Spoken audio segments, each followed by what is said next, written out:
sa inyong lahat at sa muli ito si Teacher Jen.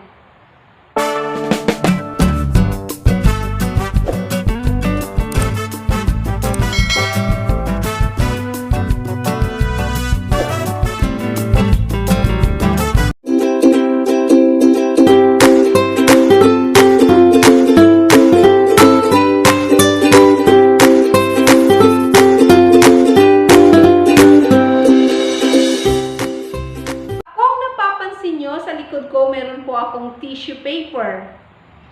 At sa araw na ito, ibabahagi ko po sa inyo na yung tissue paper pala natin ay pwede natin gawin visual aids para sa ating mga anak. Especially those children who are starting to learn how to read. So yun po ibabahagi ko sa inyo. Paano ba natin ito magiging visual aids? Ito po ay aking natutunan mula sa isa sa aking mga mentors, okay, Sir Marco Brazil, and you can check on his YouTube channel. He has his channel as well. Natutunan ko po to sa isa sa mga trainings niya na nasalihan ko. So ngayon, ibabahagi ko po sa inyo paano natin mapapakinabangan yung ating mga tissue roll. Kasi kung maubos na ang ating tissue, usually, tinatapon na natin ito. So, pwede po pala natin itong gamitin bilang reading material for our children. So, yun po ang aking ibabahagi sa inyo sa araw na ito. Kaya, simulan na natin.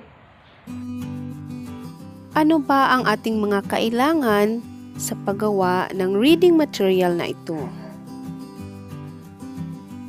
Of course, kailangan natin ang tissue roll.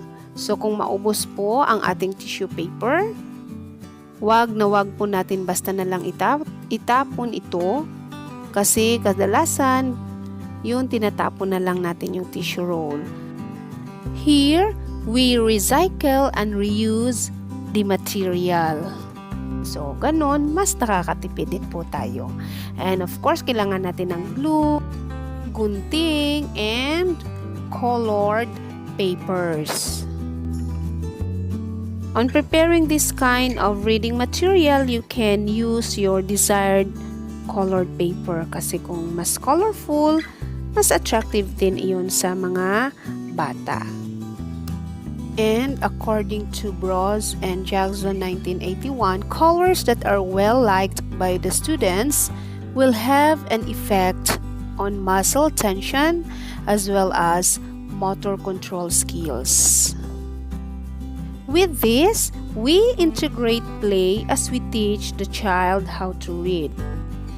So how to prepare the material? First, you have to write or type the needed text, then print the texts,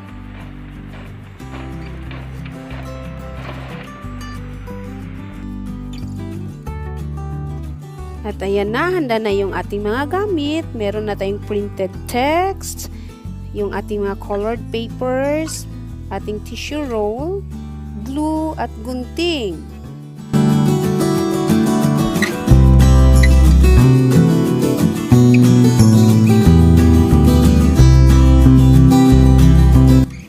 This time, we will cover the tissue roll with the colored paper.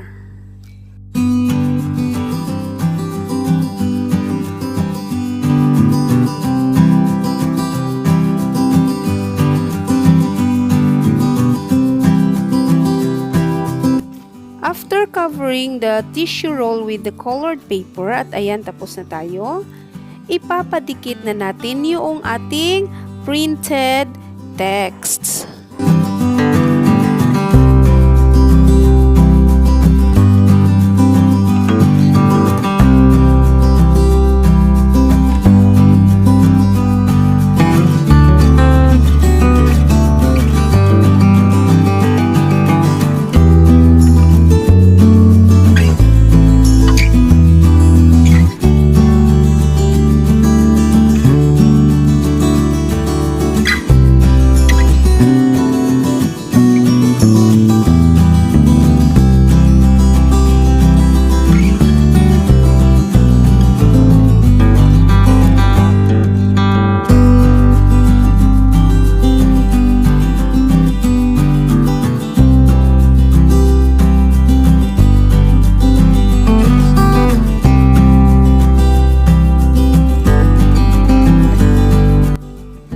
it's ready to use and I'm sure magugustuhan ito ng mga anak ninyo. With this simple reading material, the fine motor skill development is addressed, to which essential in the learning process among the young learners. At, sat, mat, fat, bat, hat, cat, rat, vat, wat. Very good. An, man, can, fan, pan, run, tem, van, ban, dem, gen. Very good. According to newbieleisure.com, a child's brain creates stronger connections that allow a child to process and respond to sensory information while they play. Kumbaga, significant learning is achieved when play is integrated in the learning process.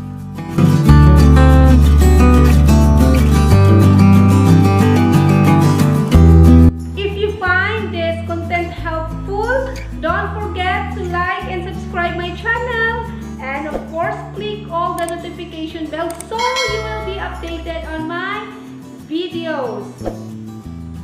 God bless everyone and take care always. This is Teacher Jen.